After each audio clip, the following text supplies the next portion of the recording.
ರಾಜ್ಯದಲ್ಲಿ ದಿನೇ ದಿನೇ ಕೊರೋನಾ ಪ್ರಕರಣಗಳ ಸಂಖ್ಯೆ ಏರಿಕೆ ಆಗ್ತಾ ಇದೆ. ಸಹಜವಾಗಿಯೇ ರಾಜ್ಯದ ಜನರಲ್ಲೂ ಕೂಡ ಇದು ಆತಂಕಕ್ಕೆ ಕಾರಣವಾಗಿದೆ. ಈ ನಡುವೆ ಈ ಕೊರೋನಾ ಪ್ರಕರಣಗಳ ಮೂಲ ಯಾವುದು ಅನ್ನೋದೇ ಈಗ ಆರೋಗ್ಯ ಇಲಾಖೆಯ ಅಧಿಕಾರಿಗಳ ಮುಂದಿರುವಂತಹ ಬಹುದೊಡ್ಡ ಪ್ರಶ್ನೆ. ಅದನ್ನು ಐಡೆಂಟಿಫೈ ಮಾಡೋದಕ್ಕೆ ಜಿನೋಮಿಕ್ ಸೀಕ್ವೆನ್ಸಿಂಗ್ ಟೆಸ್ಟ್ ಮಾಡಬೇಕಾಗುತ್ತೆ. ಆ ಲ್ಯಾಬು ಬೆಂಗಳೂರಿನಲ್ಲಿಲ್ಲ, ಪುಣೆಯಲ್ಲಿತ್ತು. ಅದರ ರಿಪೋರ್ಟ್ ಬರೋದಕ್ಕೆ ಪ್ರತಿ ಬಾರಿಯೂ ಕೂಡ ಡಿಲೇ ಆಗ್ತಾ ಇತ್ತು. ಹಾಗಾಗಿಯೇ ಆರೋಗ್ಯ ಇಲಾಖೆ ಈಗ ಮಹತ್ವದ ಹೆಜ್ಜೆ ಒಂದನ್ನು ಇಟ್ಟಿದೆ. ಬೆಂಗಳೂರಿನಲ್ಲಿಯೇ ಆ ಲ್ಯಾಬನ್ನು ನಡೆಸಲಿಕ್ಕೆ ನಿರ್ಧಾರವನ್ನು ಮಾಡಿದೆ. ಬನ್ನಿ, ಕುರಿತಂತೆ ಒಂದು ವರದಿ ಇದೆ, ನೋಡ್ಕೊಂಡು ಬರೋಣ. ಬೆಂಗಳೂರಿನಲ್ಲಿ ಕೊರೋನಾ ಕೇಸ್ ಹೆಚ್ಚಳ. NIV Pune ಲ್ಯಾಬ್ನಿಂದ genomic sequencing report ವಿಳಂಬ. ವಿಕ್ಟೋರಿಯಾದಲ್ಲಿ ಲ್ಯಾಬ್ ಓಪನ್ಗೆ ಚಿಂತನೆ. ರಾಜ್ಯದಲ್ಲಿ ಕೊರೋನಾ ಕೇಸ್ಗಳು ನಿಧಾನಕ್ಕೆ ಏರಿಕೆ ಆಗ್ತಾ ಇದೆ. ಅದರಲ್ಲೂ ಬೆಂಗಳೂರಿನಲ್ಲಿ ದಿನೇ ದಿನೇ ಸೋಂಕಿತರ ಸಂಖ್ಯೆ ಹೆಚ್ಚಾಗ್ತಾ ಇದ್ದು ತೀವ್ರ ಆತಂಕ ಸೃಷ್ಟಿಯಾಗಿದೆ. ನಗರದಲ್ಲಿ ಸೋಂಕಿತರ ಸಂಖ್ಯೆ ಹೆಚ್ಚಾಗ್ತಾ ಇರೋ ಹಿನ್ನೆಲೆಯಲ್ಲಿ ಕೆಲ ಸ್ಯಾಂಪಲ್ಗಳನ್ನು ಜಿನೋಮಿಕ್ ಸೀಕ್ವೆನ್ಸಿಂಗ್ ಟೆಸ್ಟ್ಗೆ ರಾಷ್ಟ್ರೀಯ ವೈರಾಣು ಸಂಸ್ಥೆ ಪುಣೆಗೆ ಕಳಿಸಲಾಗ್ತಾ ಇತ್ತು.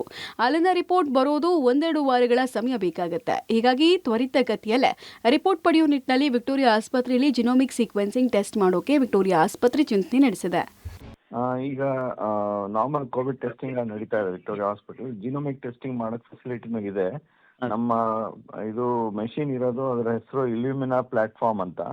ಅದಕ್ಕೆ ಮಿನಿಮಮ್ 96 ಕೋವಿಡ್ ಪಾಸಿಟಿವ್ ಸ್ಯಾಂಪಲ್ಸ್ ಬೇಕು. ಅದು ಆದ್ಮೇಲೆ ನಾವು ಜಿನೋಮಿಕ್ ಟೆಸ್ಟಿಂಗ್ ಮಾಡ್ಬೋದು. ಸೊ ಬೇರೆ ಇನ್ನೂ ಒಂದು ಪ್ಲಾಟ್ಫಾರ್ಮ್ ಅಂತ ಹೇಳ್ತಾರೆ, ಅದು ನ್ಯಾನೋಪೋರ್ ಪ್ಲಾಟ್ಫಾರ್ಮ್ ಅಂತ. ಅದು ನಮ್ಮಲ್ಲಿ ಇಲ್ಲ, ಅದು ಬೇರೆ ಕಡೆ ಇದೆ.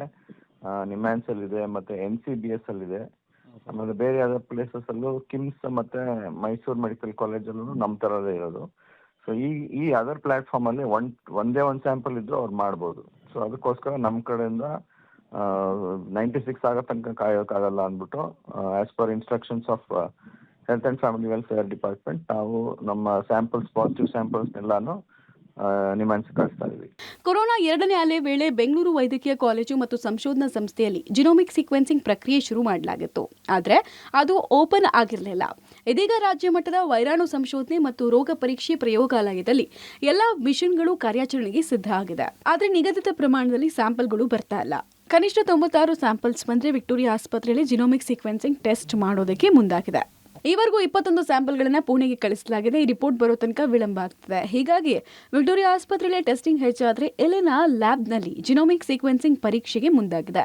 ಈ ವರದಿಯಲ್ಲಿ JN.1 ತಳಿ ಪತ್ತೆಯಾದರೆ ಮತ್ತಷ್ಟು ಸ್ಯಾಂಪಲ್ಗಳನ್ನ ಟೆಸ್ಟಿಂಗ್ ಮಾಡೋಕೆ ಮುಂದಾಗಬಹುದು. Prakash D Rampura, public TV, Bengaluru.